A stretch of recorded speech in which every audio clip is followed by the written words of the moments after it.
Okay, now I've clicked that button. Let's see what happens here on the delay. And if I'm good on Blog Talk, but nothing on Facebook. You know, it's okay. Now I've clicked that button. Okay, I think I might have been able to do that so that it should be okay. Alrighty. Uh, and folks, thank you again. But you keep sending in the comments there on Facebook to let me know, is the audio working? I it takes about 10 seconds delay. Okay, all right. Okay, Blanca, I think I finally got it. I've said that about 3 times, haven't I? All right. So how Yes, are you third. this fine evening? Well, third time's a charm. That's right. Hopefully that'll work. Hopefully you're full of charm tonight. Yeah. Well, it's good to be back, and hello to all our listeners who decided to join us tonight with their great gobs of patience as things get adjusted. And so it's nice to hear also that it sounds like you've got some updates for us, and so that's always exciting. And so I look forward to that discussion. Yes, yes. And again, thank you. And folks, I just want to again say, where was my last workshop? Where was it? Was I in Dallas or was it Salt Lake City? I'm trying to remember. But in the upcoming workshops that we've got one coming up in a week and a half in Baltimore, and then 2 weeks after that, I'm going to be in Santa Ana, and then after that, 2 weeks later in St. Louis, and then on February 23rd, I'm going to have a workshop here in Sedona, and I've scheduled a special one because some of you in the past, you've been on my past programs and you've seen when I interviewed my friend Michael Lee Hill. Well, Michael is going to be with us here in Sedona on February 23rd, so he will be the special guest at the workshop that is there. And again, I always say thank you to everybody that comes and attend the workshops. I can always give much more information that is there because some of this information, it's pretty sensitive about what I can do and what I can say and what I'm allowed to say on the internet is because there's some pretty strong opposition to this whole currency exchange, and they don't like me saying things when I come on the air and talk about that. So, but we've had such great movement in the last 2 and 3 weeks that I'm basically now starting to open up a little bit more. Because last week, what I did, I sent out about a 4 to 5 page update on the whole currency exchange in the newsletter. And folks, if you didn't get the newsletter, then all you need to do is that you can go to my Facebook page. It's there. You can click and find the link, or you can go to my website and it's there. I would highly encourage you to go and read that, and I am going to cover a lot of that information tonight. But so Blanca, before we get into the program, is there anything else that you would like to share with us tonight? No, I don't think so in particular. I want to listen again to your update. I've got a few questions, and I think our listeners were as well. So I'm ready for you to jump in. Alrighty. Well, this whole concept of this currency exchange that's taking place, there's a lot of people that wonder, well, what is it really? What's really taking place?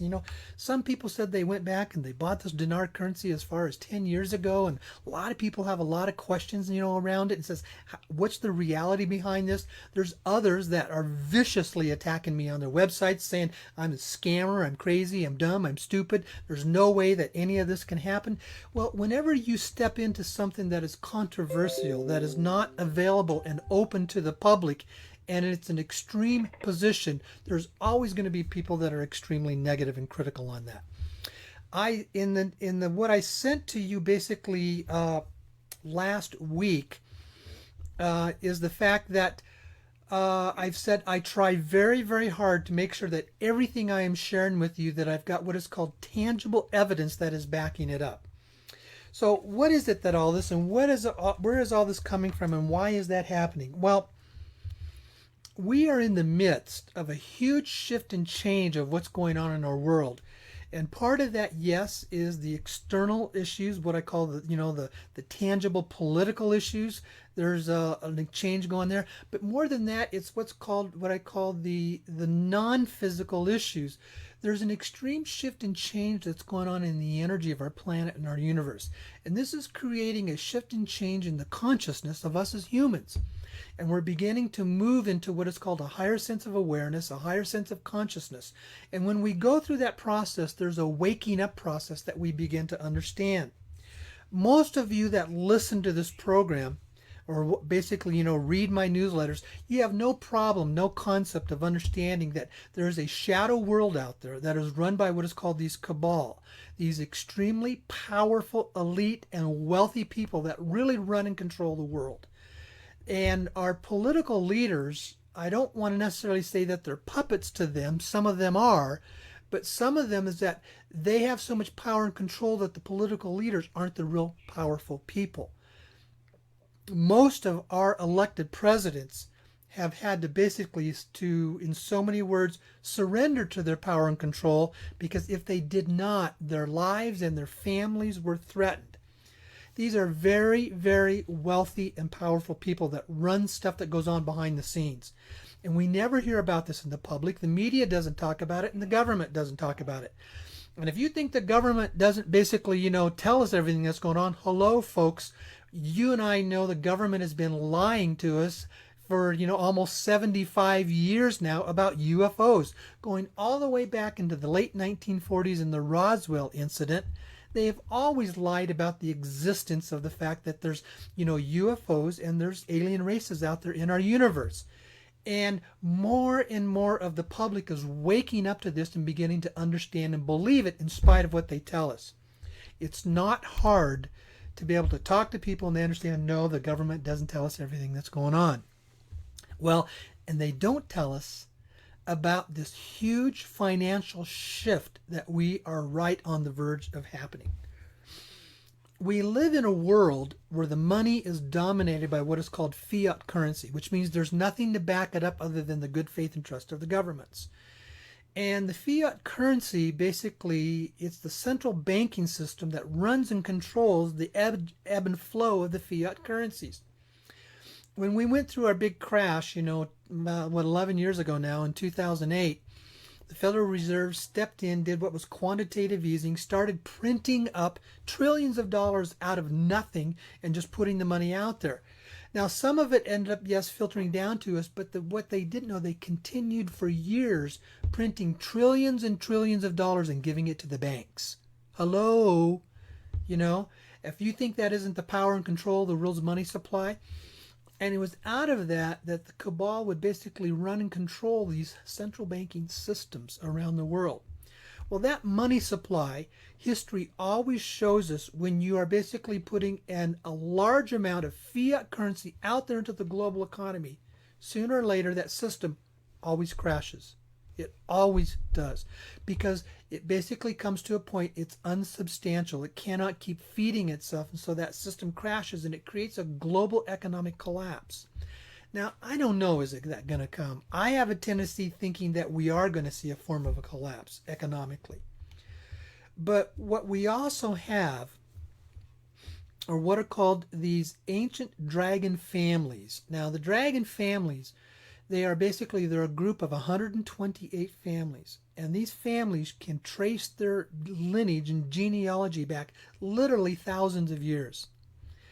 In the last 4 years, I have made 4 trips to Hong Kong to meet with different representatives of these families. Now, being 128 families, there's a lot of them. They're very different. They're not on the same page. And this has been something that has been going on for hundreds, if not over 1,000 years. So those that represent the families in this process, they're kind of like distant cousins, and they don't always get along with each other. So they're very different. Some of these families are basically very, very benevolent, and while there are others that are flat out funders and supporters of the cabal financial system. These families, and when you come to the workshop, I can go into much more extensive background and detail. They have been the collectors and the holders of massive, massive amounts of gold for thousands of years. And they've seen themselves as guardians and custodians of this gold for this money to be released to humanity at the right appropriate time. And we're there. We're now at that right appropriate time. We are at this point where we're going through a shift and a change. We're going through a shift of ages. And folks, you can go out on the internet and you can do a lot of your own research, and you can be able to see and understand how eons and ages change, and how this is always talked about. Indigenous cultures that go back, for thousands of years in their histories and their prophecies and etc. And they all back this up of understanding the concept of time and how we go through ages. And when we go through a shift and change of an age, we as humanity make this quantum leap, in so many words, in our sense of awareness and consciousness. And we're there now. If you think our world hasn't changed, go back about 120 years when we didn't have electricity, we didn't have steam engines, or maybe a little more than that, and look at how much our world on the physical level has changed in the last 120 years. But more than that, look at how much our world is changing just in the last 10 to 15 years, since we've had a very strong advent of the internet. The internet, the capability of you and I as humanity gathering information for ourselves and learning the truth for ourselves, is changing this world dramatically. Dramatically changing this world. The internet has done that. And so because of that, that's been the external change. And what we're starting to go through now, and what I share in the workshops, is that we are moving out of the information age, and we're starting now to move into what I call the intuitive age, which means we're starting to understand who we truly are on the inside, who we truly are as spiritual beings that are having a physical earthly experience. And we're starting to understand the true essence of our capability and what is available to us. It was about 6 to 8 months ago I did a program where I talked about the quantum shift and change that's happening in our world. And we're moving into understanding the fullness of what is called quantum physics. And in understanding quantum physics, we're beginning to realize the world that we live in is not a physical reality. And this is all backed up by the physics of Einstein, and predominantly David Bohm, who was Dr. David Bohm, who was a colleague to Einstein. He was the real true father of what is called the quantum reality of quantum physics, explaining that the world that we live in is not physically real. It's only a product of our thoughts and our imaginations and our concepts. And when you also, I refer you to frequently to read the Neruda interviews, and those are on my website, the links to those under the resources tab. In that 5th interview, Neruda talks about that the world that we live in has basically become what is called an illusionary world, and that we've been programmed to think that the world is real. Now, what Bohm says, and what Neruda says, and what the other gentleman you hear me talk about a lot is A.R. Borden, what they all say, and Borden was considered the brightest and smartest scientist in the world when he was alive recently. He basically says the world that we live in is the result of our consciousness. It's the result of the thoughts, not necessarily the conscious thoughts, but the thoughts that come from the unconscious mind, the unlimited mind. And however we are programmed to believe in that mind is the world that we create. And what Borden is saying, as we learn how to reprogram ourselves to who we are in our true capability, in the true essence of being what is called quantum beings, we then begin to develop this unlimited potential of a world to live in. Well, in the process of that transition, it means we have to undo what is called hundreds and thousands of years of programming of being in various forms of financial slavery from these cabal. We've had a slavery mentality toward the finances, a debt mentality toward finances, versus an abundant consciousness, an abundant aware of thinking. As we learn how to shift and change, the abundance of all this gold that these dragon families have been holding for thousands of years will begin to be released to us. And here's what I'm here to share, folks, is that we're there now. This process of releasing this vast, vast trillions and trillions of dollars worth of gold. It's a process that will unfold for a couple decades. But there will be some people who will get to experience that right on the very front edge. And the very fact that you're on my list and listening to this program, you are some of the people who are there. When this whole process started of these dragon families, the benevolent ones wanting to release these trillions of dollars to humanity, it was all about basically equalizing global economies in all the countries all around the world, so we wouldn't have this world of these extremely powerful haves, i.e. the cabal, and the masses of us everyday common folks being in financial slavery. And it's the start of that was wanting to basically neutralize global economies. Well, they started with that with what was called the original Bretton Woods Agreement in 1943. There were trillions of dollars that were getting ready to be released. At that time, out of the Bretton Woods Agreement is when they formed the United Nations, the IMF, the International Monetary Fund, the BIS, the Bank of International Settlements, and the World Bank. These were all designed to be vehicles to provide the logistics for this money to spread all around the world. Well, it didn't take very long where the cabal came in, stepped in, took total control of those organizations so the funds could not be released in a benevolent manner. The second attempt to disperse this money was what was called the Green-Hilton Memorial Agreement in 1963. President Sukarno of Indonesia was of the Dragon family clans. He was a part of the Dragon families. He had about $6 trillion in gold that he was ready to release, again, to fulfill this original Bretton Woods Agreement of neutralizing global economies. He came down and he had an agreement in a contract with President Kennedy, and it was again called the Green-Hilton Memorial Agreement. In 1963, President Kennedy had gone on record that he basically wanted to get rid of the Federal Reserve. And remember, Kennedy had created this silver certificate US dollar that was competing with the Federal Reserve's dollar. And he was wanting to phase that out and get rid of the Federal Reserve. Kennedy had also gone on record saying that he knew that the CIA was the Black Ops operation organization that was creating most of these problems, and they were basically the instruments of these cabal to run all of their Black Ops operations around the world. Well, when you look at the Green-Hilton Memorial Agreement, and I've got a copy of it, and I do share that in my workshops, you notice the date when it was signed by Sukarno, Kennedy, and William Volcker, who was the president of Swiss Bank. When he signed that, 9 days later, Kennedy was dead. Basically, a lot of people will say it was that issue with why they got rid of him. Because you see, if the Green-Hilton Memorial Agreement would have been implemented, it meant the fact that those two things, the Federal Reserve was gone and the CIA was totally restructured, and the cabal would have lost their two vehicles to dominate this world. Well, there's another story about what happened to Sukarno, and I'm not going to go into that.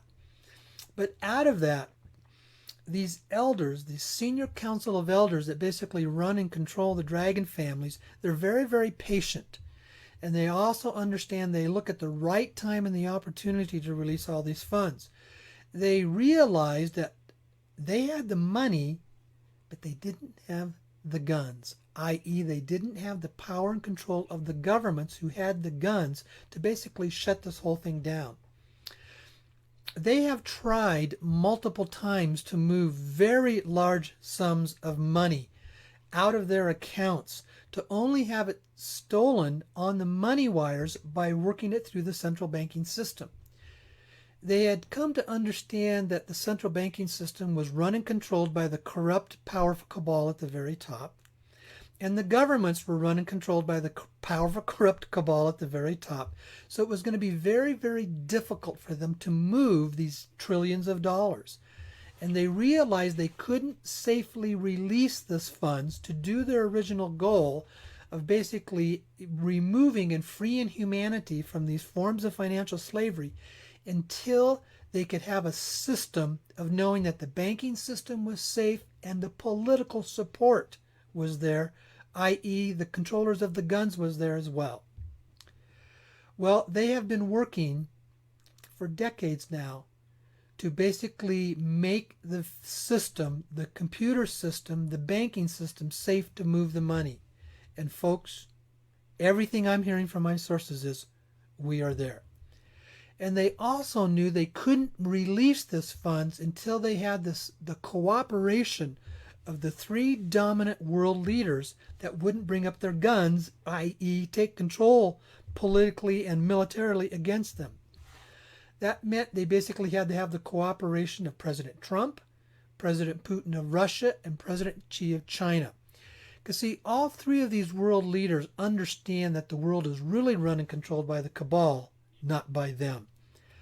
And everything that I have through my contacts and my sources say that all three of these world leaders are on board. So what's been happening is they've been working up to making sure that the world leaders were on board, and number two, that the banking system was safe to move the money. And they're finally there. I, for a period of time, was talking about this on my radio programs, going back a couple of years, almost every week. And then I'd stepped into a process where I basically was told by some of these leaders of this process that I had to go quiet. You see, there is still a very, very strong opposition from these cabal sources that basically would like to stop this process. And I shared with you in the newsletter that basically in the last, I think, 2-3 years now, 2 years, in the last 2 years, I've had 2 assassination attempts on my life because they don't like what I do here. I've now come to the point where I feel I'm very safe, I'm secure, that there are certain people out there that know that they do not want to take me out. And everything that we're hearing from our inside intel is that these cabal sources basically know that in running, controlling the world's money supply, their game is over. Now that doesn't mean that they are necessarily going to be taken out, but I use the term, it means that they're going to be neutered. They will not have the power and control of dominating the world's money supply anymore. And the elders of the dragon families know that when these funds start to be released, it's going to basically neutralize the power of their money, because this money is designed for, first and foremost, one predominant purpose. Spread it out all around the world and spend it so that it basically stimulates an economic process globally all around the world. It's designed to be a global economic stimulus is what it's designed to do. Put people to work and spend the money. When they were ready to start releasing these funds, 8-10 years ago, in the beginning, there was never an intention to have this released through a currency exchange through everyday people like you and me. There was going to be a limited number of very wealthy people that they were going to release these funds through. But this was not designed to make the wealthy become more powerful and wealthy. It was designed to use people that already know how to take this kind of money very rapidly, put it to work in creating jobs, creating businesses that puts the money and puts it to work out around the world. They were going to be used as the vehicles to do that. Well, during the process, the whole concept started about this ability to have this dinar and to be able to exchange this dinar. And there were all kinds of stories that were around it. And the next thing you know, everyday folks like you and me for the last 5 to 8 years have been buying up these 3 predominant currencies: the dinar, the Zimbabwe dollar, and the Vietnamese dong. And they began to realize that at that point in time, that a secondary source of moving this money all around the world was basically purchasing these currencies that these people had purchased from them at a very high elevated rate, with the stipulations that the intention was them to take it and spend it. And because then it gets it out larger in greater degrees of capability all around the world. Now, it's important to know that there's 2 primary purposes for all these funds being released. The first and the foremost and the largest amount of money is the funds being released for humanitarian aid projects all around the world. That's the first and foremost. The second is to release it to everyday people like you and me so they can stimulate economic growth from the bottom up. And so the thing is, they want us to spend the money. Now, there's been all kinds of different stories out there on these dinar guru blog sites talking about you're going to be able to turn in your Zim in the processing centers, and there's going to be a global currency reset and a revalue, a GCR and RV. Well, folks, for now close to 4 years, I've always been saying, who's going to pay for it? I've been saying, follow the money, follow the money, follow the money. At some point in time, somebody has to come up with the money to pay for what these dinar gurus are talking about, that there's going to be an 800 number and there's going to be, a global currency reset, and you're going to be able to take your currencies in and you're going to become a multimillionaire by getting this 800 number and taking this currency into a processing center. Well, myself and others who are directly in touch with the funding sources, we cannot find anybody anywhere on this planet that's saying they are funding that type of an operation. But they are saying there are sources that are going to fund a private currency exchange and not a public one. And that's why I've made the what I call the strong difference in understanding that there is a private process versus a public process. We can't find anybody anywhere who's funding the public one, folks.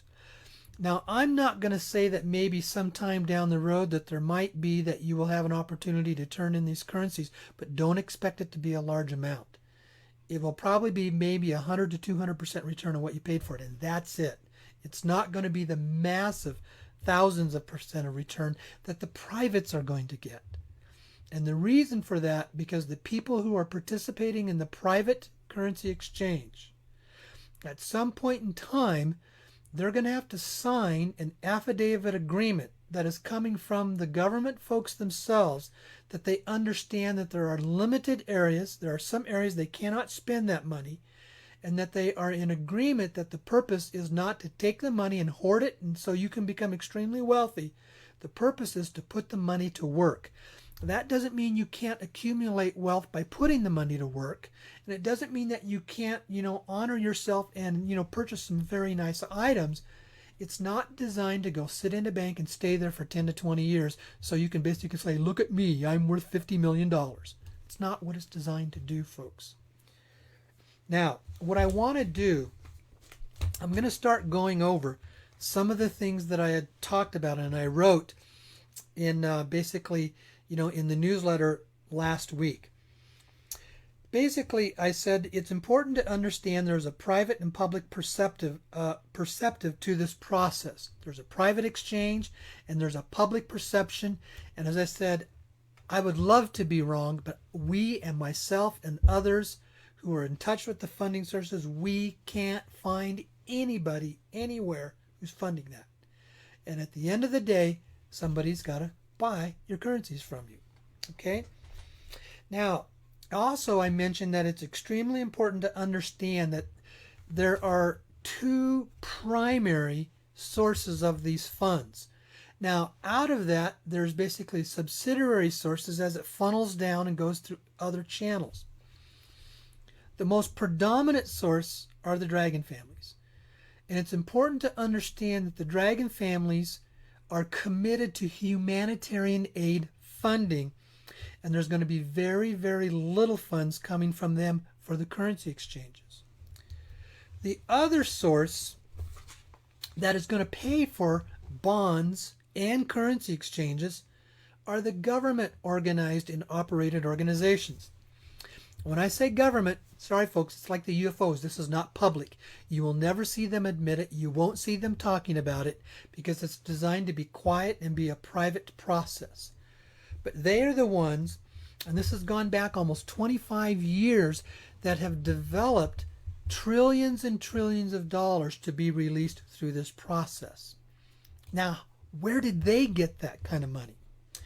Well, you go back to right at the near the end of World War II, there was the starting of what was called these private uh, uh, trade forums, these private trading platforms. I said the private trading platforms were designed back in the 1940s. And when they first designed this, only limited governments were allowed to participate in this. There was a really good article that appeared, about 3 or 4 days ago on one of the websites that really described this whole private platform program, this private trading platform. And what is it? Well, we understand and know that there's Wall Street out there where securities can be traded and exchanged, whether it's stocks, bonds, other types of securities, and etc. and stuff like that. Well, when there's a transaction of a stock exchange, when you want to buy or sell shares of stock, there's a sell price and there's a buy price. They're not the same amount. There's a spread that is in there. That spread is called the arbitrage. That is where these private trading platforms step in. They are able to step into all these trades and capture that spread and difference. It's only pennies on each transaction. I mean, I should say for each share of stock. But when there are tens of thousands and hundreds of thousands of shares, I should say transactions on the stock exchanges each day, they are able to capture this in all of these. This has never been able to be available to the public. The public has never known about this, but it's been existing since the 1940s. And that is where these private government contracts have secured these scores of trillions of dollars to pay out for bonds and currencies. Now, this has been explained to me by 3 different sources from the people who understand this right at the very top. Because when I started getting involved in this, I said, where's your money going to come from? I've always said, follow the money, follow the money. And so I asked him, where are you getting this money? And that's when they began to explain the private trading platforms. And I said, I'd heard about those. Now, over the years, they've been very quietly and very limited expanded these platforms. It first started with very limited governments. Then they expanded it to a few more governments. And then it was about 10 to 15 years ago, they expanded it to a limited number of individuals.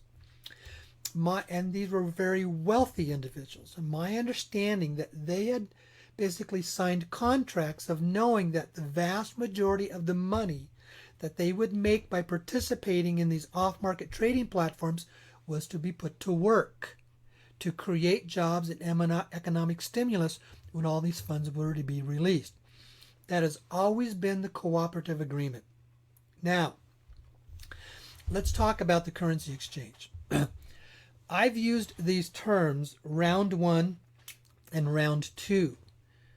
Round 1 are the people who have already turned in their currencies and they're under contracts with various brokers, not only around the country but around the world. I want to mention how there are 4 different levels of people or players involved in these currency exchanges. The first ones are what you would call, basically, it's the funders or the buyers. That's a term that's synonymous, funders, buyers, the people who are buying the currencies. The second ones are the brokers. These are the ones that have the contracts, agreements with the buyers. The third level are what are called aggregators. And that's what I am. I am an aggregator. I'm not a broker and I'm not a buyer. I am an aggregator, which means we aggregate currencies from large numbers of people, and then I have a single contract with my broker who has a contract with my buyer. There was very limited opportunities to get involved in this. In essence, to turn in currencies in round 1, you basically had to be in the right place at the right time and had to know the right people. There's been lots of stories of a lot of people who are saying they're under contracts, and I would question the validity of a lot of those. But I come back to those of us who have direct awareness and we know who the broker buyers are. We know where they live. We know where their offices are.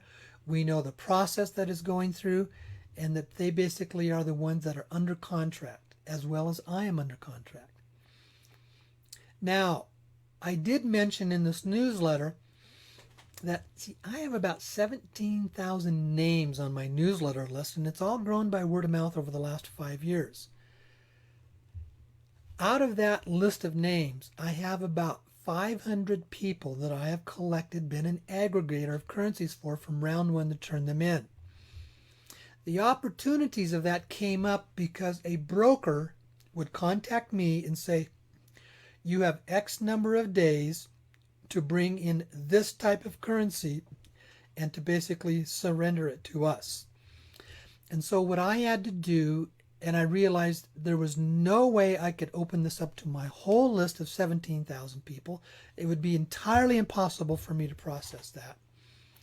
So I had to make a decision. Who am I going to turn to? Who am I going to allow this to do this to? So the decision that I made is that I always turned to the people who had attended my most recent workshop. I've done that 3 times. And that's how I've collected these 2 different types of currencies for basically, over the last 2 years in the round 1 process. And I've been able to bring in about 500 people in the round 1. Now, when I put out the newsletter, some of you said, well, can I still get involved in that? No, you can't. Round 1 is done, folks. Remember, I'm not the decision maker when that gets to be collected. That happens from the brokers and the buyers. They say, okay, we are ready to take in this currency, but every time I've had to have a limited amount that I've been able to have had to collect to be able to turn it in. It could not just be a small amount. It had to be pretty large amount, folks. And that's when I would turn to the people who attended my most recent workshop. And I said I did that 3 times. If the opportunity comes up, again, that's what will I do. But folks, everything I'm being told is, it ain't going to happen. They're done. The buyers have basically stopped the process. They are not buying any more currencies. None for round 1. It's over. Now, I've always talked about round 2 would be the people who would be able to turn in their currencies after round 1 is finished, which means those people have been funded, their contracts have been completed, they have filled in all of the appropriate paperwork, and the money is out to them, and that part is done. Now, it's important for you to understand round 1 and round 2 are terms that I use with the people on my list. I'm being very honest with you. I do not know anybody anywhere else that is going to be able to conduct a round 2. Some have talked about it, but at the end of the day, it comes down to who's got the money and who's going to pay for it. I've also been told I cannot, for those of you that are on my list, for those of you that receive my newsletters and listen to these programs and they come attend the workshops, I cannot guarantee you there will be a round 2, other than to say it's a very high probability. Now, this information that I'm going to give you is the condition that it is as of now, and I really don't see that changing. The buyers and the brokers are saying they're done with the dinar. They will not take in any more dinar. They have also said they're done with the zim. They are not going to take in any more zim. Now, I'm not saying that can't change down the road, but all I know is that anybody who wants to turn in currencies in round 2 through me, I will not be taking in dinar and I will not be taking in zim. That's why for close to 2 years, I have been telling you, if you got dinar, I'd sell it. If you've got zim, I'd sell it and use that money and go buy dong with it. Because the Vietnamese dong is going to be the currency that is going to be taken in round 2. Now, I can only estimate and give you my opinion of why I think that is so. The dinar and the zim are two currencies that are not tradable or exchangeable on the open foreign exchange markets. You cannot take a dinar into a zim, into a bank, and get US dollars back for it. It's not a tradable currency. It was a limited currency for a limited period of time to be collected.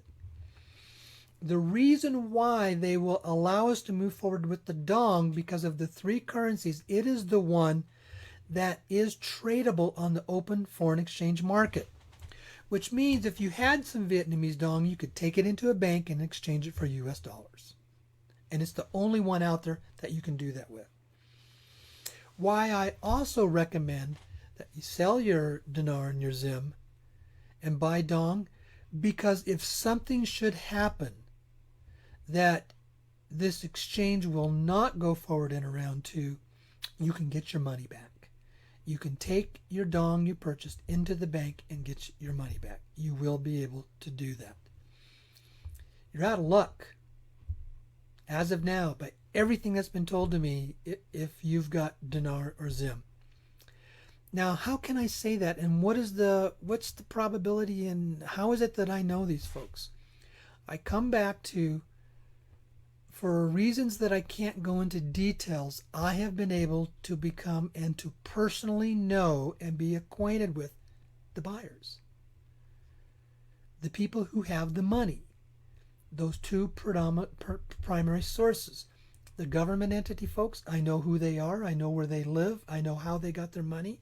And the dragon families, I know who they are, where they are located, and how there's a multiple tier structure of them. And I have personal friendships and acquaintances with the people that talk and work with them on a regular basis. When I've always said follow the money, that's why I've always challenged you, if you are involved in any type of an exchange anywhere, you need to really ask those people, who's going to pay this? Who has the money? Because there have turned out to be quite a number of false reporters out there, false brokers, false aggregators that are saying they're going to be able to exchange your currencies, and they have no idea who the buyers are, and they don't even know if they're going to get access to the buyers.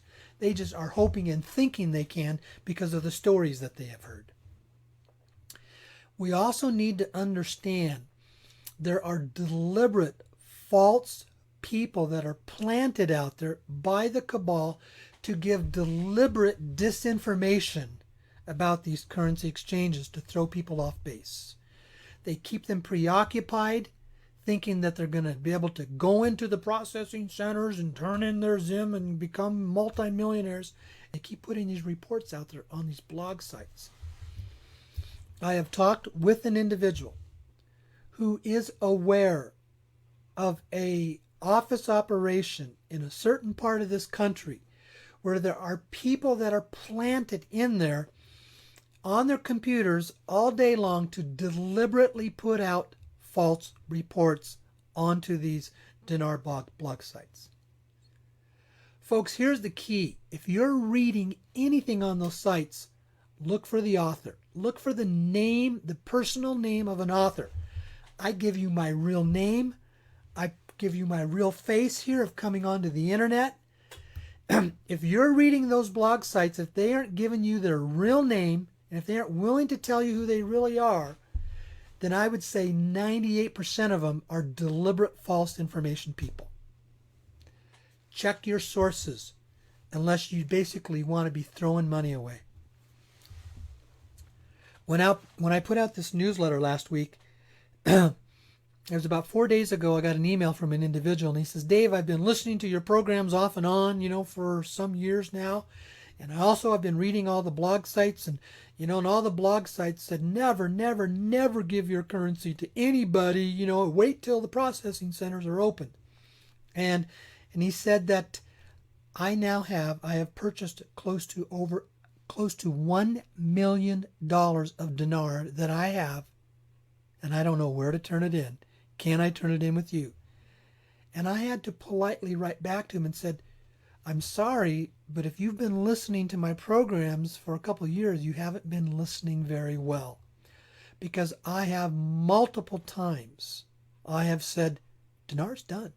There's nobody else buying it. You aren't going to be able to turn it into anybody.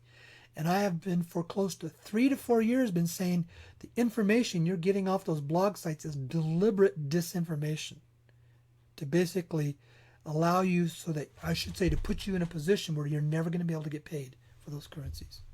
And I'm sorry for that individual. I don't know what else to say.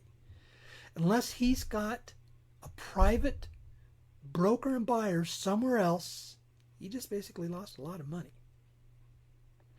I wish I could say better. Because he said, don't, he was believing that there was going to be these 8 to 10,000 processing centers all around the country that everybody's been talking about, and that he was going to get an 800 number, and he just kept believing it and believing it. It was like he was listening to all the different sources, but at the end of the day was still bound by fear, thinking that they were all right when common sense would say that they haven't been correct. Anybody that's been able to reasonably think through this process could see that there was so much inaccuracy in the reports that they were getting.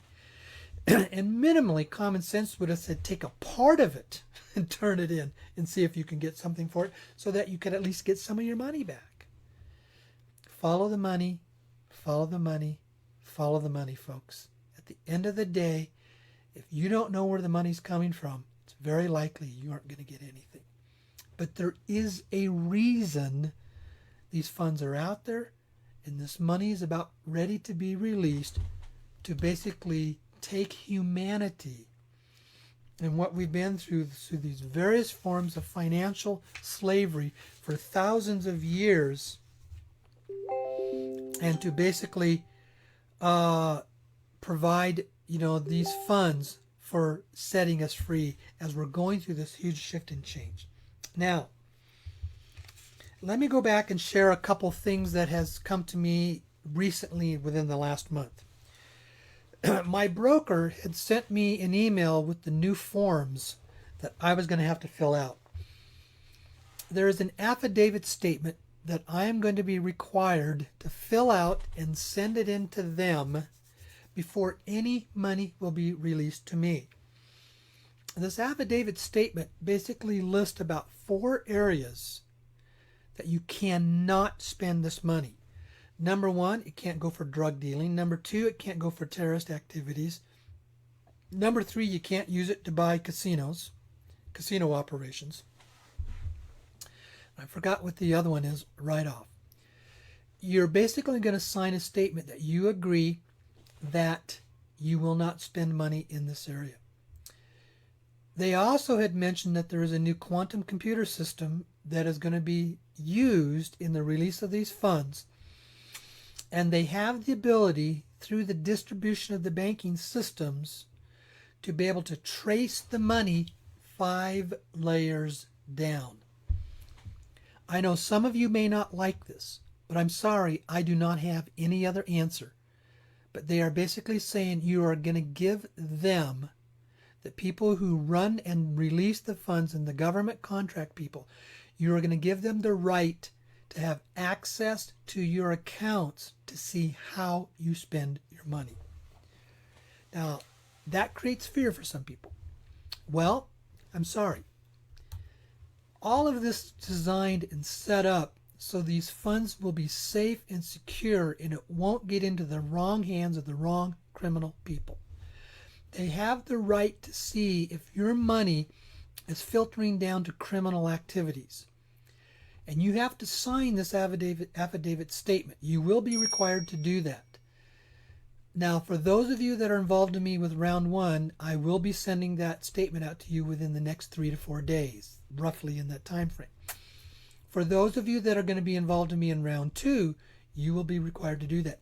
If you don't want to sign that statement, I'm sorry, I cannot distribute the currency to you.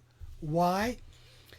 Because in me signing that statement, I'm also signing that I have to, anybody that I disperse these funds to, which can be followed and traced where it goes, that if I disperse these funds to someone who did not sign that statement, they have the right to come in, freeze my account, take the funds from me, and file charges against me. Folks, hello, I don't want to go to jail, and I don't think you want to be going to jail. Now, for some of you, you collected currencies from other people, sometimes 5, 10, 20 people, and you were, I guess, what I'd call a mini aggregator. And you turned it into me under just your one name. You are going to have to do one of two things. You are going to have those people fill out that paperwork as well so that you are operating as an aggregator, or you are going to have to turn them all over to me and I will operate as their aggregator and collect the forms. Now, but here's one of the nice things. When you collect the forms, you don't have to physically turn the forms into the people above you. You just have to send them a notice that you have, and that on the only one form you turn in is the affidavit form. You have to collect other information from them, what's called a KYC, a Know Your Client statement. You have to collect a color photo of their passport or driver's license, and etc. You will have the instructions on what to do and all these forms you have to turn in. What I have to do is that I have to create a file where I have these forms on every single person, and I have to hold those forms for 5 years. The people who provide the funding and provide the money, if they feel that there's someone underneath me that might be involved in criminal activity with their money, they then have the right to say, show us your forms that you collected on these people. And if I can't produce them, then I'm the one that's in trouble. And it's likewise for you. Please know and understand, when you give these people the right to be able to go in and to, watch how you spend the money, they're not concerned in wanting to micromanage what you're doing with your funds, folks. They're not concerned about that. They don't have the staff to watch 80 to 100,000 people every single day how our money's being spent. They just have the right to do it if they suspect suspicious activity. Okay? And secondly, they want you to spend your money. That's its purpose. The purpose is to take this money and put it to work. Spend it however you want to spend it on things that create jobs and stimulate an economy. Go out and buy things. When you go out and buy stuff, buy a car, buy a house, take a vacation, you're employing people. When you do that, you're putting people to work who are either manufacturing all those products that we're buying or providing the services for us, like if we go on a vacation. All the people that are out there that are serving us wherever we go. Hotels, restaurants, you name it. That's the purpose. The purpose is to put the money to work, of why all this stuff is coming through. Now, some of the times people ask me, why does this take so long for me to process all these people? Because I've said it could take some months to process all these people. It's back to just what I talked about. We have to go through an extensive security and clearance process with every single individual. And that's going to take some time, folks. It's not going to be, boom, I get the money, boom, I send it to you. No. I have to check and double check to make sure that I've got all the forms from you that I need, that I have the correct process, and that I have the appropriate means and ways to disperse those funds to you. That takes time. That's why this is going to take so long. Now, when it comes to round 2, I don't anticipate 17,000 people, because there's a lot of people that are on my list that they've gone what's called inactive. They don't even open up the newsletters that I send these newsletters out on a weekly basis. But believe me, when the word gets out there that money has been received by us and money is going to be sent out, and that I am going to basically take in currencies, that list is going to expound again. I anticipate probably somewhere between 7,000 and 10,000 people that it's going to take to process. And folks, that can take months to process that many people. So the question is, and some of you have asked, well, who's going to be at the front of the line? I'm going to do exactly what I already said. I will start with the most recent workshop. Those people will be the first ones to be notified.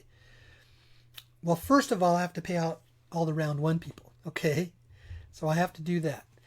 After that is completed, when we are ready to start collecting currencies for round 2, I am going to notify the people in the most recent workshop. Let's hypothetically say, I could start doing that in 3 weeks. Well, that means I'm going to start with the people that are attending the Baltimore workshop in a week and a half. Then I will go back to the one prior to that, prior to that, prior to that. Now, folks, please understand when there's 8,000 to 10,000 people to process, there's probably only going to be 800 to 1,000 people that have attended these workshops. It just means they're going to be at the front of the line. It does not mean you have to attend a workshop to be able to be a part of round 2. Those folks are going to be at the front of the line. Why? Because it takes a lot of money for me to be able to put this on and to do this for you, and the time that I put into this. And it's the people who have attended the workshops are the ones who are funding this whole operation. It's important to understand that, folks, I choose to not take any money from anybody. Now, you can choose to give a donation if you want, but I don't ask for donations. And a very, very small number of people, yes, they've done that. And you can go to my website if you want to do that. I don't sell anything. I'm not here to get money from you other than those who choose on their own free will to attend my workshops. All that information about the locations and the prices are on my website. And I have always said I want you to be there if you want to be there. I have scholarship rates that are available. Anybody can ask for that scholarship rate. I've been doing these workshops now for going on to 3.5 years. 4 years now. I have never turned anybody down unless the room was full and we just didn't have any more seats in the room. It's the only time I've ever said no to anybody. I've always said, if you want to be there, I want you to be there, and you can ask for the scholarship rate. It's not about how much, it's about your desire to be there and your willingness to be there. And if you want to be on the front of the line, if you want to save a couple of months in getting your money, then you'll need to come to one. That's the bottom line. That's how I do this. I've talked with this others. I've tried to develop what is a process that is fair to everybody in how we do this. And that was the best system that I could think of about how I do it. Okay? So, I've also been asked, why did I have to be so quiet for a while? Well, it's because of the fact that, folks, this is a very, very sensitive process. It's basically private contracts that are going to get paid. And think about this. There's close to 360 million people in this country, let alone, I'm not even talking about the rest of the world's population. 360 million people in the United States, and you know that only about one out of every 15 to 20,000 people are going to be able to participate in the private currency exchange. Stop to think about, why are you here?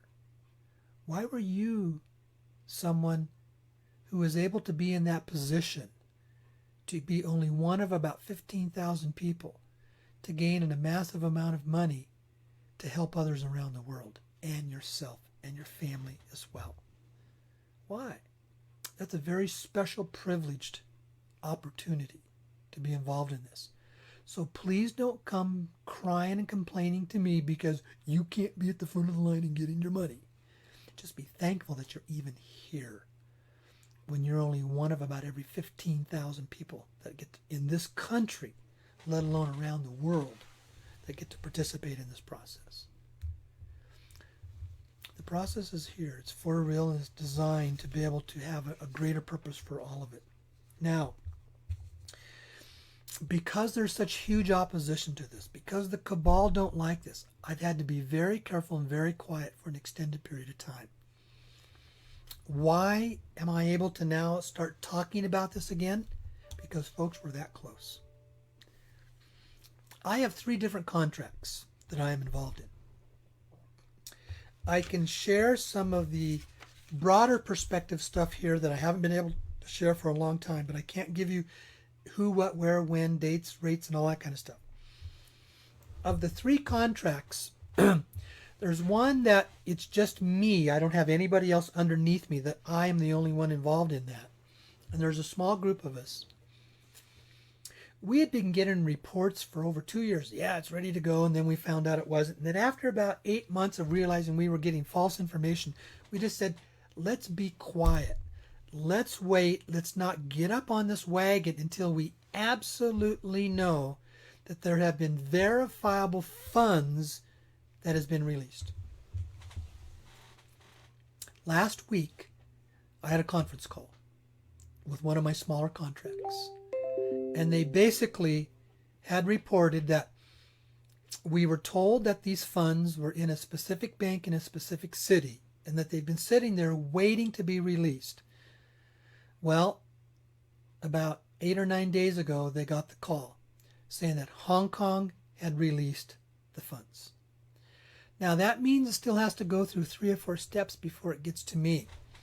But let's just say there is a specific city here in the United States that I have already heard from very credible, solid sources that 3 different groups that were involved in that area, their funds are moving. That doesn't mean they have them in hand. It doesn't mean that it's in their bank account. But the movement of the funds has started. The organization that runs the large government process with currencies and bonds, I get reports from them on a regular basis.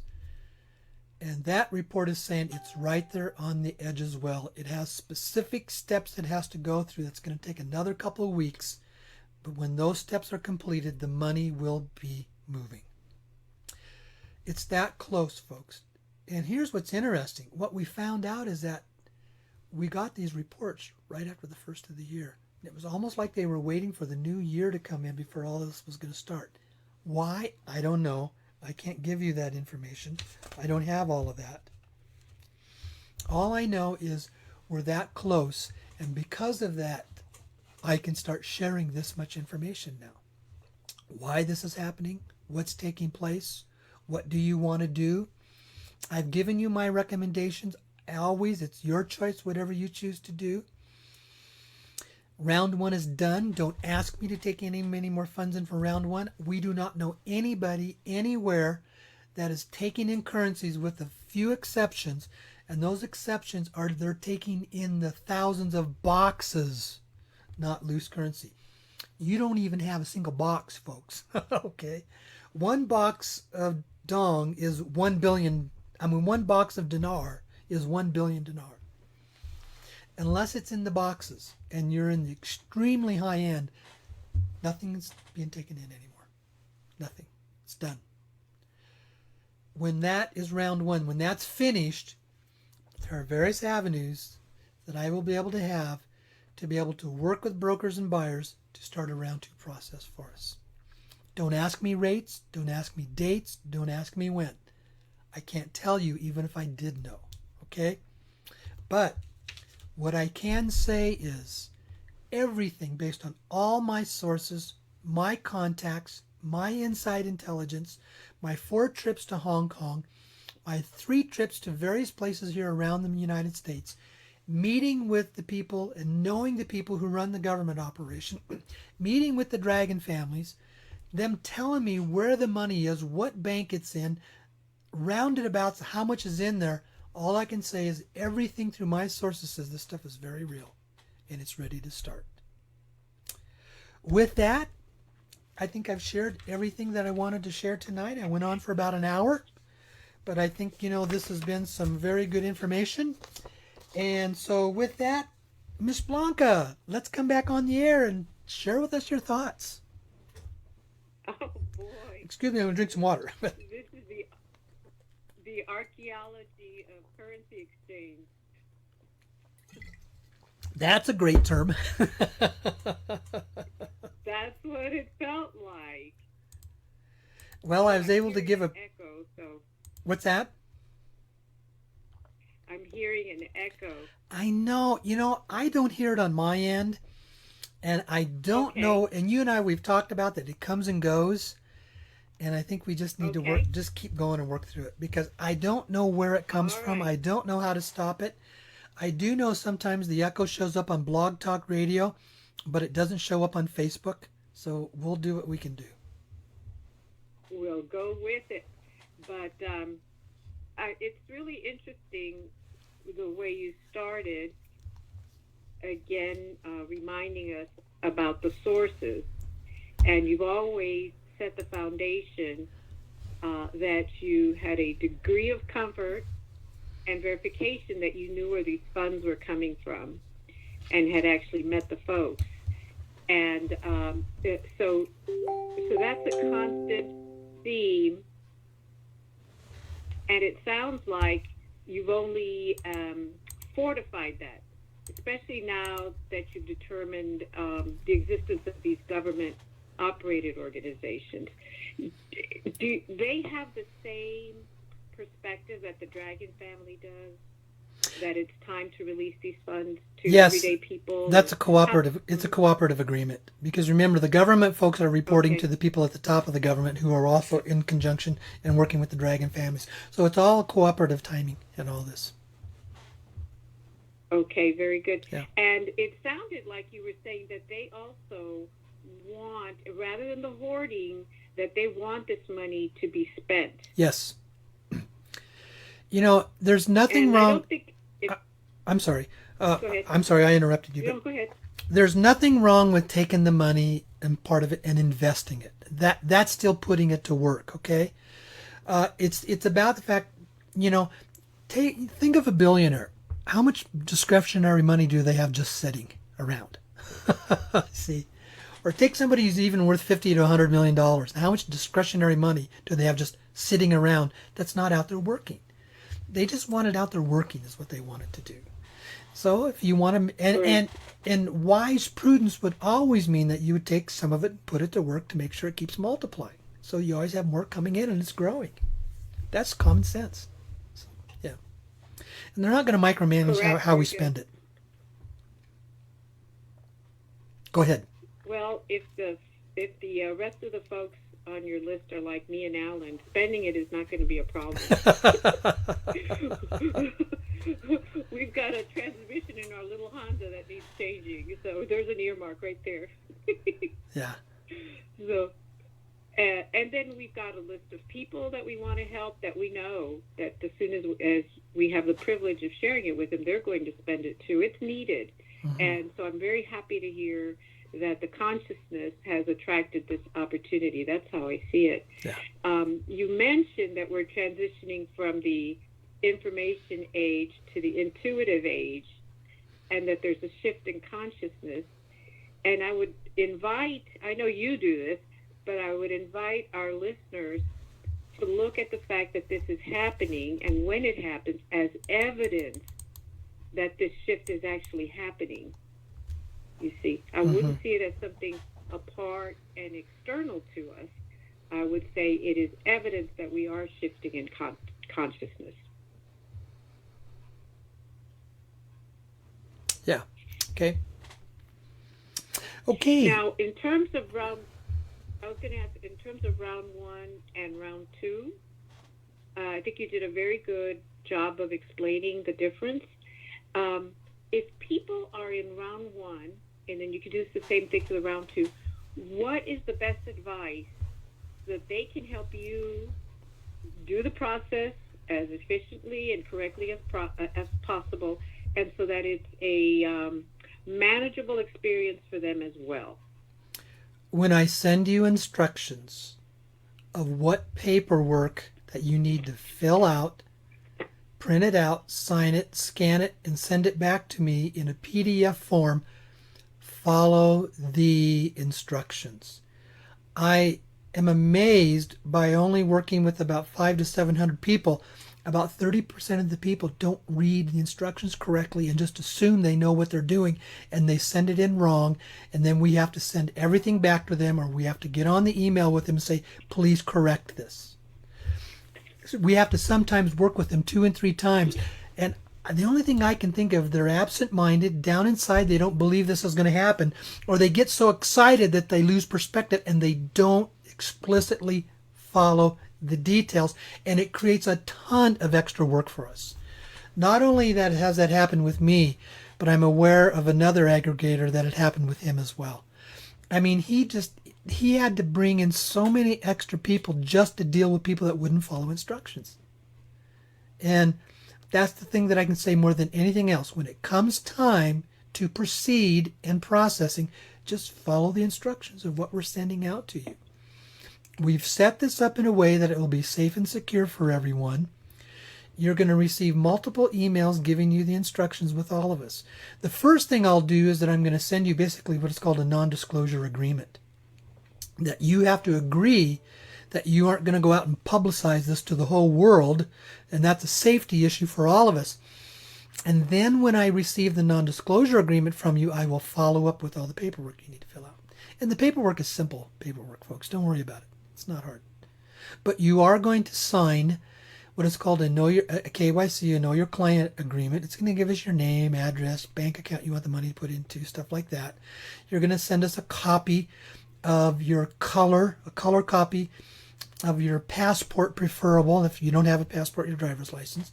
You're going to fill out basically a limited power of attorney agreement that gives me the right to exchange this with you, and you're giving me the legal right to do this. And I think that's it. And then that affidavit statement that the government folks are going to require you to sign. That's pretty much what it is, but just do the paperwork. Pay attention to the specifics and the details. Remember, do it like you're basically applying for a real estate loan. They will go over every dot and tittle on a real estate loan, and if you haven't signed the papers right, you don't get any money. That's the bottom line. Okay? That's it. That's the biggest thing. Okay.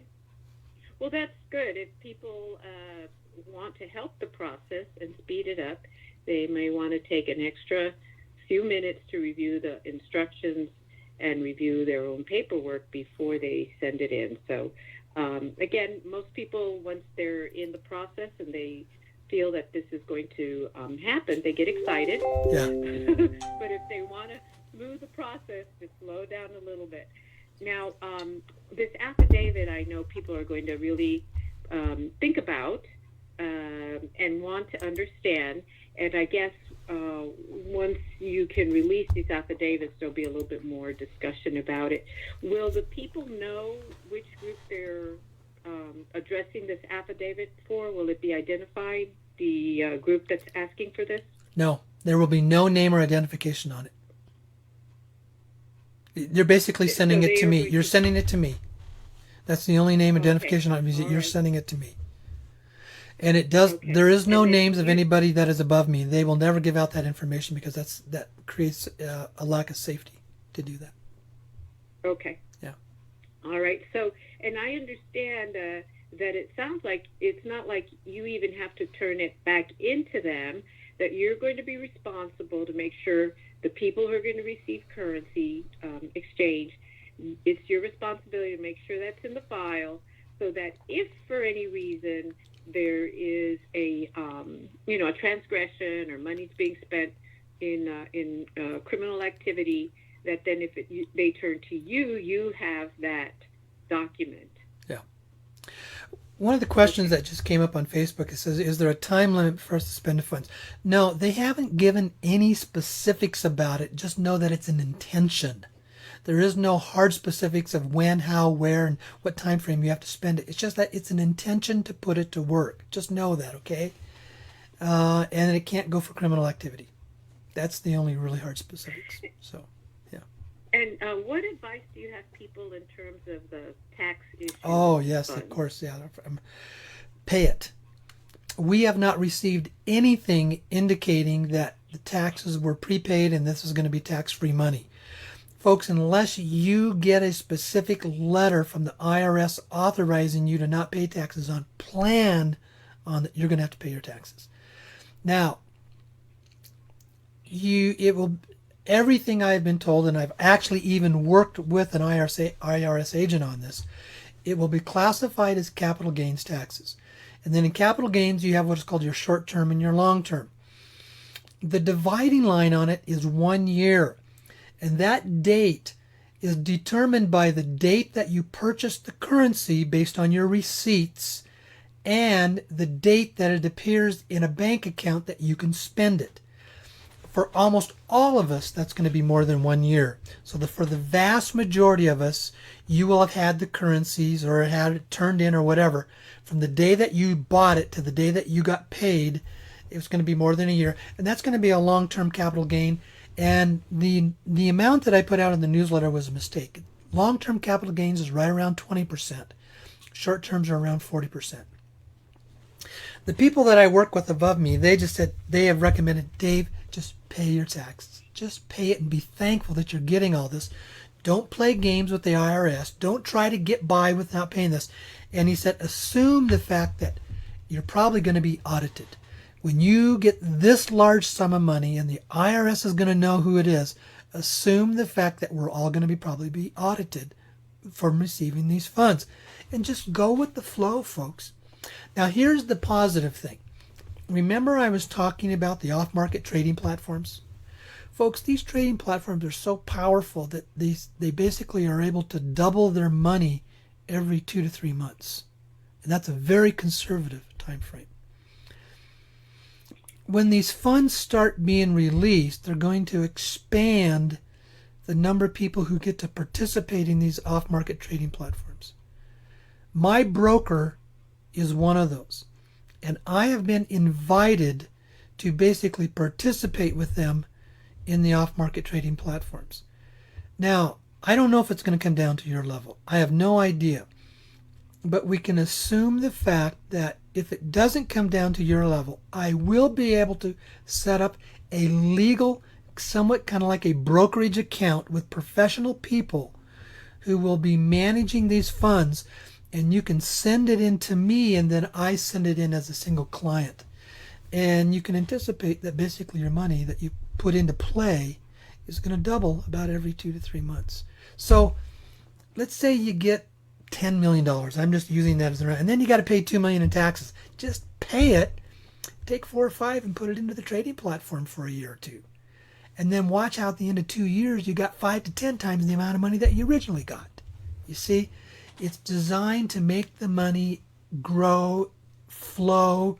They want us to spend it. They want us to basically put it to work, put the money to work. And these trading platforms is a form that we will get to participate in. I should say, technically, I get to participate in, and we will work through a process that everybody that had currencies through me, that I will do everything that I can to see that you get to participate in it as well. So, okay.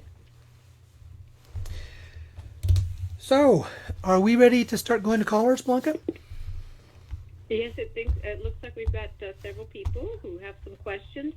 So I think it's time. Okay, so folks, remember, if you've got some questions and you would like to call in, the number is 515-605-9356. Again, that number is 515-605-9356. That number is on, the newsletter I sent out and also on my website. And then when you call in, you touch 1 on your touch tone phone, and that lets us know that you would like to come on the air. So, Blanca, I will take the first gentleman, and then how about you go ahead and start, getting through to the other ones, okay? Sounds good. All right. And this first gentleman, Blanca, she even remembered you from your phone number, so basically it's Kirk. I believe this is Kirk. It's coming up. Is this Kirk on the air? Dave, you're here with Dave. What can I help you with? Hello? Hello? Hello? Maybe he went away. So Dave, I'm here. There you are. Okay. I had to unmute. Oh, you had to unmute. Okay. Wow, that was a lot tonight. It's awesome to talk to you again. So you were talking about the round one when you talk about the paperwork and ultimately the funds being released to those people. I'm not involved in that, but I'm just curious what you think the number of months will be before it can all be done. I don't know. I don't want to even speculate on it, because as soon as I start saying a period of time, then people get all mad and angry if it goes longer. I'm just sorry. I don't know. It's going to be a couple of months at least a couple of months minimally. From the time that the funds are released for round one, it'll be at least a couple months before I can start processing round two. And then it depends on where you are on the list. Okay. How long is it going to take to process, 8,000 to 10,000 people? No, so, I do understand that. So just plan on the fact that it's probably months out. Okay. Okay. Yeah. That sounds good. The other piece is a lot of events are happening right now that kind of seem to be dovetailing to this, obviously, and then you're getting news that it really is happening. Can you point to any particular actions or activities that you've seen in the more public view that are indicators to you? Not really. I don't know if what I could say out there in the public view that is indicating that this stuff is happening. About a couple weeks ago when the stock market just started dropping, I was wondering were we going to go into a crash. And then all of a sudden it turned around and the Dow went up $1,000 in one day. So I don't know. It's hard to say. There's again, we have what I call the conventional world versus the shadow world. And in the conventional world, it's hard to find indicators out there in the conventional world. In the shadow world, this is stuff that all goes on behind the scenes without public input or information. And this is a shadow world operation. All right. Of course. So final question is, you're having Michael Lee Hill in Sedona, and I do hope to be able to get to that. Can you share a little bit of what you think Michael Hill might be sharing this time that would be different than some of the information you've already received from him? Well, it's the stuff that's going to be, he's now posting on his Facebook page and on his website. It's about where he has evolved into some involvement that's working with some of the Native American tribes, and also with what he has discovered of how his musical discs that are designed at 432 Hz, what it does to program water and the impact it's having on water. He had submitted some of his disc to some of the folks at NASA, and the scientists there did some experiments with his disc, and they were just stunned about how this sound frequency literally changes the energy vibration of water. And it's not the sound, it's the geometric pattern on a disc that they have taken it to. And he says you can take his disc and you put a glass or a bottle of water on top of it, and it begins to totally structure the water. So there's an energy that's just coming out of this disc that he has. And they say that this has the potential to totally change a lot of stuff in the science field. So he may have come up with something that completely can be a revolutionary change to how we shift and change energy in our food and water and stuff like that. So I assume he'll talk about that. It is how interesting that how we look at water as water, when in reality it's something that could be morphed by the energy around it. Yep. And that ought to be very interesting. Yep. Okay. All right. Anything else? I got a lot of questions tonight, so I can't spend a lot of time with everybody. Okay. All right. Take care. All right. Thanks a lot. Okay. Thanks a lot. Okay. Okay. I'm going to the next individual. His name is Derek. Derek, you're on the air, and what can I help you with here tonight? Hey, down in Tucson. Thanks so much, Dave, for doing everything you're doing. It's just been awesome. I don't know how many seminars I've been to, 3 or 4 of yours, and they're amazing. Everybody should go. My question is on the Meta One Bank. I am so excited to see that thing happen. Will there be an opportunity with the Meta One Bank to possibly exchange through that? You won't exchange currencies through them. There is a possibility that I could take your funds and put it directly into an account in the Meta One Bank. And we may use the Meta One bank to process a lot of these funds. We're still in the process of working on that, but they are moving along very well. I was talking with Robert just 2 days ago, and he said that the bank is putting everything together for them to be up and running in a short period of time. And I also understand that Meta One is now still allowing the 2222 for anybody that still possibly wants to get in at that introductory. Yes, they are. See, originally they said that it was going to go public probably, before Christmas. And what they decided to do was to continue to extend it so it would go in parallel with when the bank comes in, so everything would be in one smooth operation. So it may still be, another, 3 or 4 weeks before they go public with the coin. So, excellent. Yep. Thanks again. Okay. Amazing. All righty. Okay. Thanks a lot. Okay, let's see. Let's go to the next individual. And this is Robin. And Robin, you're on the air. What can I help you with here tonight? Hi, Dave. This is Robin in Maui. And I've been involved. Can you hear me? Okay? Yes. Mm-hmm. Okay. Just wanted to make sure. And I've been involved with you for about 2 years, 3 years. And we sent in our paperwork and was wondering if there was an opportunity to update that paperwork, and if that's what's going to be sent out recently. Yes, I will give you the opportunity to update the paperwork, but allow me to take care of that all at the same time, because then that's when I'm bringing staff in to do it, so that I don't have to take the time personally to do one here, one there, and stuff like that. So, but yes, we will give you another opportunity to update all the information that you sent to us. Okay, perfect. All right. And just wanted to say thank you for all your patience with all this, and that I just appreciate it. And I think it's been 3 workshops that I've gone to, and I recommend everybody goes. Great. Thank you, Robin. Well appreciated. Okay. All right. Okay, let's see. We're going on to the next person from area code 617. You're here on the air with Dave. What can I help you with here tonight? Dave, it's Max. Yes.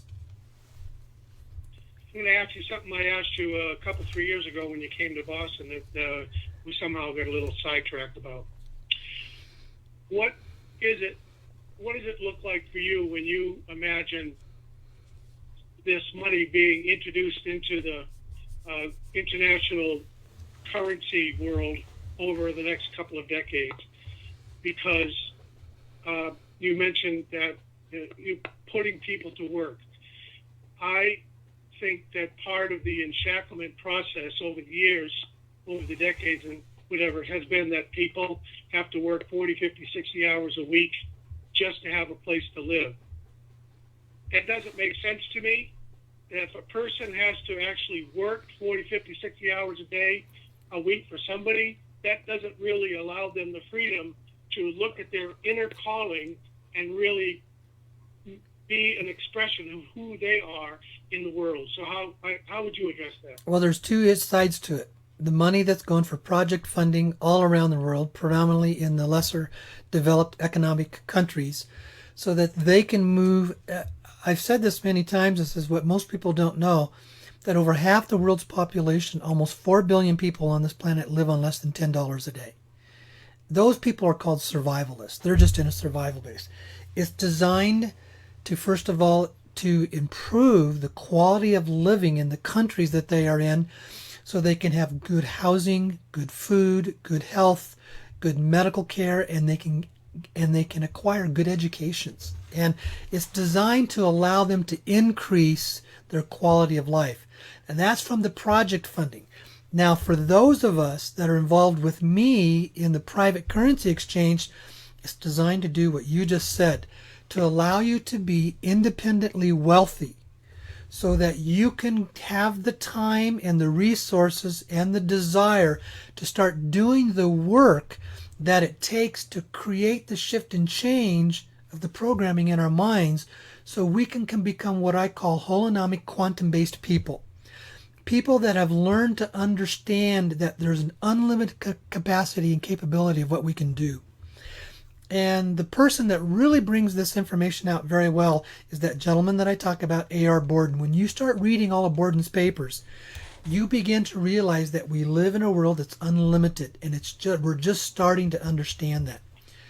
Borden's papers that he and a group of about 6 other scientists that worked with him, the research that they did in the last 10 years of his life, they are just starting to now come out to the public.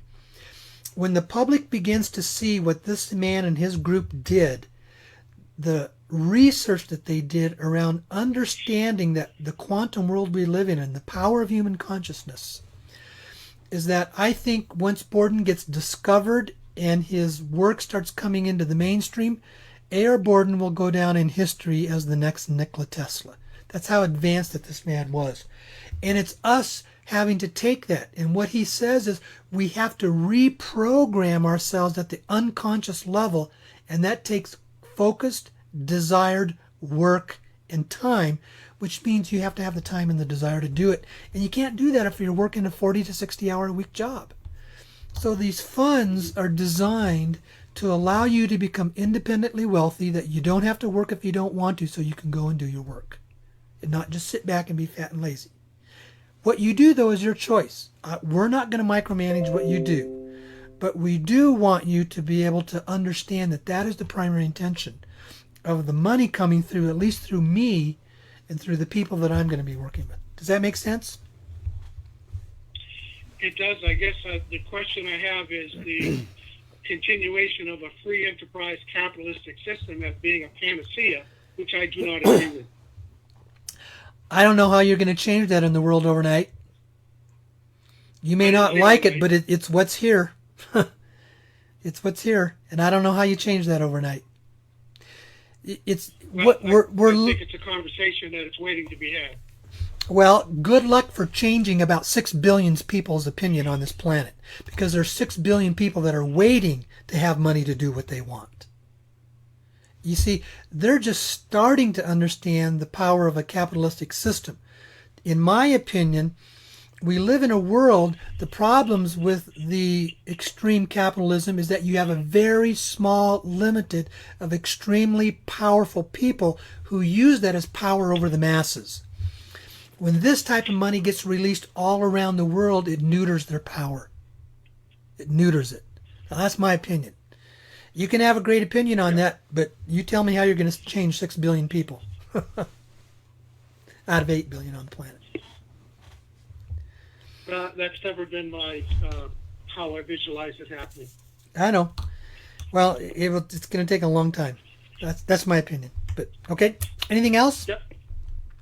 No, that's it. You did great. All right. Okay. Thanks. All right. Okay. Yep. Okay. I'm going on to the next lady. Her name is Laura from area code 702. Laura, you're on the air. What can I help you with tonight? Hey, Dave. Dave, what were you saying? It was a real spellbinder about the new affidavits and what they will require. Is that for the people in round one? That's for all rounds. Everybody that's going to receive money through me. And that affidavit is going to say you can go into our bank account, or what? They have the. Can you clarify that again? The new computer system can track how you are spending your money 5 levels down, and they have the right to watch that. 5 levels down, meaning what you spend it on, what the people you spend it with, like. Yep, where you spend it. By five I mean, levels? I'm probably going to be level 2. You would be level 3, and it'd be 2 levels down from you. They have the right to make sure this money does not go into criminal activity, and they have the right to watch how it's spent. And what does that? Watching how it's spent is one thing. Where does that have to do? Where exactly does your bank account factor? I don't know. I don't know those details. All I know is that if you aren't willing to sign that, affidavit, you don't get anything. Well, I'm already in the government contracts in round one for a long, long time, like yourself. I think similar people. Mm-hmm. But are you saying that people in that circumstance are going to be resent a new affidavit before funds are paid? Yes, and I will be. If you've already turned in currencies through me in round one, I'll be sending that out to you in the next 3 to 4 days. And how soon are you announcing it? 3 to 4 days, did you say? I will be sending it out to you in about 3 to 4 days. Yes. I see. And then the other round ones that is not only through you but through the government contracts, are they sending that out too? Yes, my understanding is that they're going to be required to. And that's in addition to the paperwork and contracts that you've already filled out. Are those going to have to be updated, or the only thing that additional affidavit? I don't know, that stuff doesn't have to be updated unless when it comes time to pay you that I say that I might need updated information because some of your information changed. Okay. Yeah. And then, as we ask in the Jewish religion, why is this night different than other nights? We ask that for Passover. Why is this time any different? It sounds so similar other than the affidavits. Everything sounds, the same reason why it's held, the same reason. Why do you think it's going to go forward this time? Because I had a specific conference call with one of my contracts, and they specifically said the money was released from a specific bank in a specific city. That has never happened before, ever. Is there a part of world events or anything going on that, I know somebody asked you about public, I'm not seeing it. I'm asking you, did some trigger get pulled behind the scenes that was different than No. historic, whatever's going? Nothing that I know of. Nothing that I know of. And the presidency and the whole government thing, does that have to do, is that a factor? Yeah, I mean, Yeah, I mean, Trump's on board, understanding what's going on. That's what all of our sources say. Okay, Dave. All right. Good luck. Okay, Thanks. great. Thank you. Okay. All right. Bye. Yep. Bye. Okay, I'm going to the next gentleman. His name is Chris from area code 901. Chris, you're on the air. What can I help you with? Can you hear me? Yes, I hear you just fine. All right. Thank you for taking my call. I appreciate your show and the effort you're putting into this. And I'm glad you're back out putting some information out, which is a good sign. So my question is, for those of us that are in round one, and I'm not associated with you, but I'm with another group and have been for over 2 years, we have previously filled out paperwork, which was, I guess, just for the group. I'm assuming the paperwork you're talking about is in addition to that. The affidavit is yes. The affidavit. Yes. Yes, okay. Now, what I called about was this question here in particular. I realize you cannot give rates or dates, and I wouldn't ask because you said you can't give them out. But would you assume, or would you take your best guess in saying that whatever currency that you've turned in, regardless of the group that you're associated with, will be paid at the same rate, regardless of which group? They've settled on a rate, whatever it is, for all the groups to receive. It depends on your broker and the contract that you have with them. There are some brokers that, and it also depends on where the source of the funds came from. So I can't say that they're all going to be the same. I think they're all going to be fairly close. But you might have a contract because a broker is taking a higher percentage of a commission. You might have a contract that the broker has overhead expenses that others don't have. You might have a contract where that broker has to pay certain people out, which is going to take money out of the gross amount. So I don't know. I can't answer that. All right. Thank you very much, sir. Okay. Alrighty. Thank you. Okay, I'm going to go to the next lady. Her name is Dawn from area code 206, and I think I know who this lady is. I recognize that name in area code. Yes, and I can tell by the laugh. Because I'm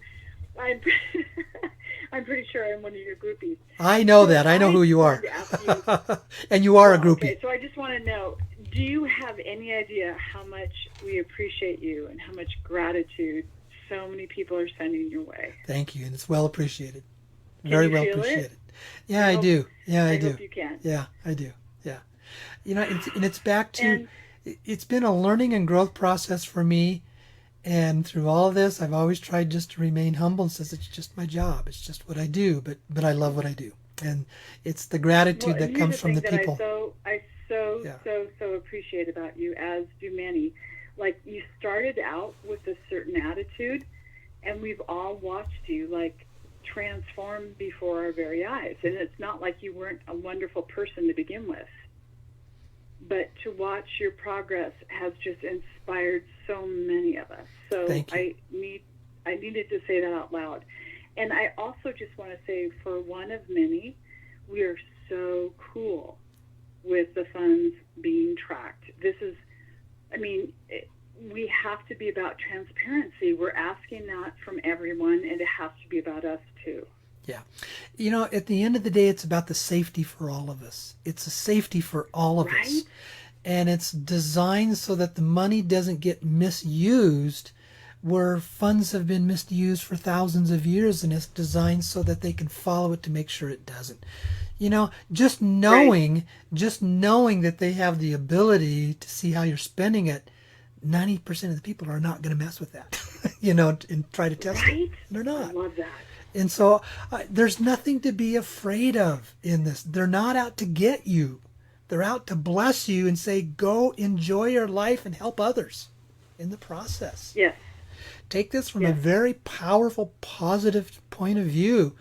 But know that because there are some people out there that are still scrupulous and they're not honest, that they have to put in some safety procedures for all of us. Exactly. That's how I look at it. It's a short call. Just wanting to let you know there's a lot of love out here, and we're sending it your way. Thank you very much. Now, I need, while I have you, now, are you coming to Baltimore? You didn't come back and give me a positive yes or no. I so want to come, but so far I haven't been able to manifest. All right. Okay. All righty. I'm still trying. Okay. You know me. I've been to I so know. many, right? You have. You're one of my best groupies. All right. Have a great night. Thanks, and Don. bless everybody. All right. Okay. Okay, bye. Bye-bye. Okay, I'm going to the next lady. Her name is Sarah, and she's from area code 904. Sarah, you on the air? What can I help you with tonight? Hi, Dave. This is Sarah. I just want to say thank you also. I do appreciate you. And I got up under you on Group 1 a long time ago under PIP. And I just thank you for the opportunity. The lady that was before me who asked all the questions, who was in Group 1 also, the government group, I'm in the same group, she asked a lot of things, and I'm surprised with all the paperwork. I didn't realize that. I that's good that they're going to track the money. That's great. Yeah. But one thing I would like to ask you, and I know you can't pinpoint it, is if possibly, do you have an idea when Group 1 may go without putting in the time? The process could possibly start in 4 to 6 weeks. It's that soon. I have a feeling with something that came out. Yeah. Yeah. Okay. Yeah. So you kind of think maybe possibly. There's a very high probability that the process can start mid next month. Now, it will take a couple of weeks for it to get to me and then start getting to all of you. But, yeah, that's a possibility. But you're not with me directly. And I know who you are with. Just know the fact that it will probably take another 2 to 3 weeks to get to you where you are. You're looking out a possibility in maybe about 2 to 3 months. About 2 to 3 months? Yeah, yeah. Okay. Yeah. All right. Let me ask you, well, probably shouldn't say on there. No. You probably know who I am. Transferred from PIP to somebody else. Yeah. Does that make sense? Mm-hmm. Yeah. Yep. Oh, okay. So I'll probably be looking at about 2 to 3 months. Yeah, yeah. You know and that's only an estimation based on everything, following through and as we're being told now, and nothing coming up that's going to delay it. Yeah. Okay. All right. So let me just make sure again. Maybe about 4 to 6 weeks with that person. Okay. Well, 4 to 6 weeks with my group, probably closer to an additional 2 to 4 weeks for you. Okay, I got what you're saying. Yeah. Okay. Okay. Well, thank you very much. Okay. I All right. appreciate that. Thanks. All right. Okay. Good night. Thank you. Bye-bye. Mm-hmm. Okay. Next, we're going to Peter, area code 416. And Peter, you're it didn't. Yeah. You're coming to us from Canada. What can I help you with tonight, Peter? Yeah. Hi. How you doing, Dave? Good. Yeah. I'm calling from Toronto, Canada. Uh-huh. And I've been with you since the very beginning, since you started. I've been to your seminar down in Sedona, and when you came here to Toronto just not so long ago, I came up to see you as well. Right. My question is a two-part question. Is that first part is that the first time when we send our paperwork as Canadian, we filled out a W-9 form for a tax exempt, so we're not paying, the IRS and then the Canadian government. So are we going to be doing the same thing again? And the second part would be, I do have an American account in the Toronto Dominion in the U.S., and I have a U.S. account up here in Canada as well.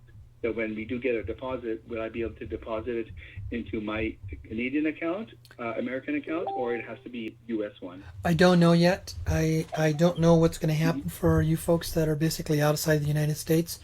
But I have mentioned this in the workshops, and I think I alluded to it when I had Robert Dunlap here on with me from Meta One Bank. I have been sharing this in the last 3 workshops, and there's just been an overwhelming response of people liking this idea. Instead of me sending the money to you to a money wire to your bank, we may set you up an account in Meta One Bank. We'll place the funds in that bank, then all of the money is safely in a bank that I'm on the board of directors for. And then we will issue you what is called a black debit card. That's a debit card that has an unlimited spending capacity. You could literally go out and buy $1 million home with this card. That way, it's like we're going to set you up an account at this bank. You have access to the bank. We're coming up with a new secure type of a password system. The card is activated through your fingerprint. So it's a new type of a card that is out there. So people can't steal your card and steal your, your access code number and take money out of your account. It has to be your fingerprint. See, what happens is it's a card that you register your fingerprint. The fingerprint is put on the card. And when you want to use the card, you put your finger on the fingerprint spot, and it uses internet communication, and it then activates the card for about 15 minutes so it can be used. At the end of the 15 to 20 minutes, it shuts down. So people can't, and the people have really liked that. See, and then you can do whatever you want. You can. I have something. Yeah. So I have something similar on my phone. When I access my bank account, I use my fingerprint as well. Yeah.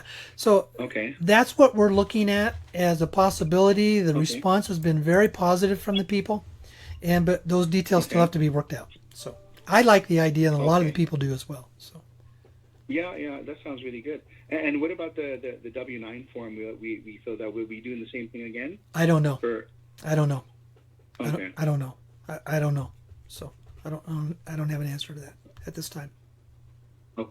Okay. Okay. All right. Okay. I guess when we process, we'll know then. Yep. Okay. Okay. Okay, great. Thank you very much. All right. Thanks.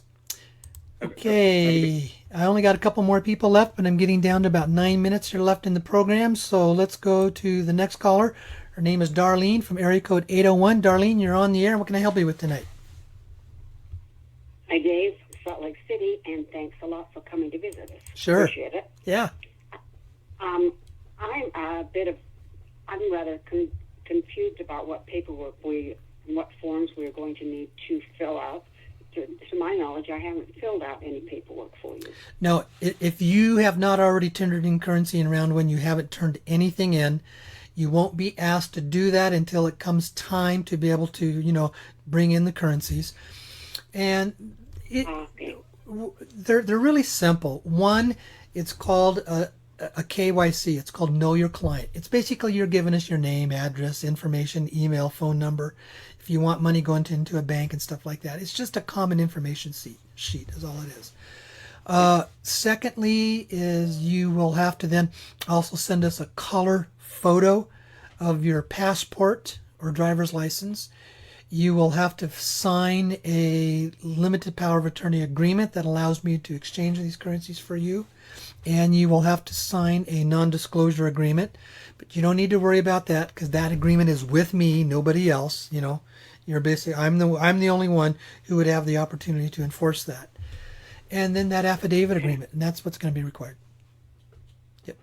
Very good. Yep, that's it. Appreciate it, and thanks again. Okay, alrighty. Thank you. Okay, thank you. Okay, that was all the people except there's one other person that Blanca is working with. So what I am going to do, there was a couple of emails that were sent in for some questions. So basically there were some folks that wanted the update on the Meta One coin. I'd already mentioned that, is that everything is progressing very, very well with Meta One. I talked with Robert yesterday. Folks, if you did not listen to that program, back about 6 weeks ago when I had him on the program, that coin is going to be a very, very powerful coin. He continues to get more art that wants to come in, and because of the smart contracts that he has, it's designed that they will only bring in so much at a time. They won't overflood it too much too fast. And it's important to understand, if you're purchasing those coins, your best return will come if you hold the coins for about 2 years. Now, when Robert was on the program, people asked, well, what do you anticipate, the market value being? He won't comment on market value, but he will comment on asset value. And he said, based on right now the art that we know that what people that wants to come into the program, we're anticipating that the asset value of the coin will be between $18,000 and $20,000 in about 2 years. And you can buy it today for $22.22. So you can still do that. All you got to do is, it's called metaonecoin.io. That's the website. You go there, you can get more information. They're ready to go public on that coin in probably about 3 to 4 weeks. So, okay. Let's see. Now let's go back to the callers. I'm going to, his name is Stephen from area code 918. Stephen, you're on the air. What can I help you with tonight? Yes, hi Dave. Regarding the mini aggregators, as you coined them, will there be a call to go over those details, or how will you? Well, I think you indicated those can be split to. Yeah, it's just that anybody who is receiving these funds will have to fill out the paperwork. Anybody. And that means if you're passing on the funds that I pass on to you, and because you collected currencies from others, anybody that that turned in currencies will have to fill out the paperwork. And I'll give you all the instructions to do that when that time comes. So you know, it's simple. It's not hard to do. So, yeah. Okay. All you got to do is look at the forms that you filled out, and just know that others have to do that underneath you if you collected currencies from people. That's all you got to do. Okay? Very good. All right. Anything else? Thank you. All right. Okay. Great. Thanks. Okay. We're going to one last caller. Her name is Jana from area code 336. Jana, you're on the air. What can I help you with? Hi there, Dave. Can you hear me? Yep, I can hear you. Okay. Well, I just wanted to join the We Love Dave fan club and let you know that I'm really, really looking forward to you coming to Charlotte. Hopefully I will see you there. Give you our deep thanks and gratitude for all of the hard work that you've done for years and years to make this happen. We do appreciate it. Thank you. You are well. No, thank you. Okay. Thank you. Did you have any questions? Or is that it? No, I didn't have a question. All righty. Okay. Thank you very much. Let you know. Okay. Yep. Okay. We're down to about 4 minutes left. I want to deal with a question here again in the emails, and this was a tax question. It says, if funds are received and you disperse funds to others, will they also pay a tax on the amount paid to them? Of course they will. Because, see, it will be money that they take in, and they are responsible for their capital gains. Now, that's another whole issue. That's an issue to talk about with the tax accountant, because you can take it in, put it to work in a business or something like that, and that reduces your tax amount. But just understand it will be considered a capital gains tax, okay? There's one other email here. It says... no, this email, I'm sorry, I can't really address that on the air. That's a very sensitive issue that I just can't address on the air. So, okay, so I think we've gone through everybody. Blanca, how are you doing? Thank you again for, going through and clearing all the folks tonight. Well, it's my pleasure. It's always great to talk with the listeners. Most everybody was in a positive frame of mind, happy to get an update, and we got a few of your fan club folks giving a thank you, and, yes. And I think the best way to thank you is to support you energetically, right? To really, really set their sights on this coming through and how they're actually going to use the money for the purpose of elevating humanity and causing a big change in the matrix. So that's the way we can support you. So, okay, well, it says we got about 2 minutes and 17 seconds left in the program tonight. So, folks, I just want to remember that this was also available live on Facebook. And it takes me a couple days to do this, but I have to download it from Facebook. I have to do a little bit of editing, and then I upload it to my YouTube page. And then what I do, I also send that out basically in a follow-up newsletter. So this will be available, the whole program. And I just want to thank everybody for joining us tonight. And I think that with Blanca, do you have anything else to add before we go off the air tonight? No, just thank you for a great show, and everybody just keep on thinking positive. This is going to happen. All right.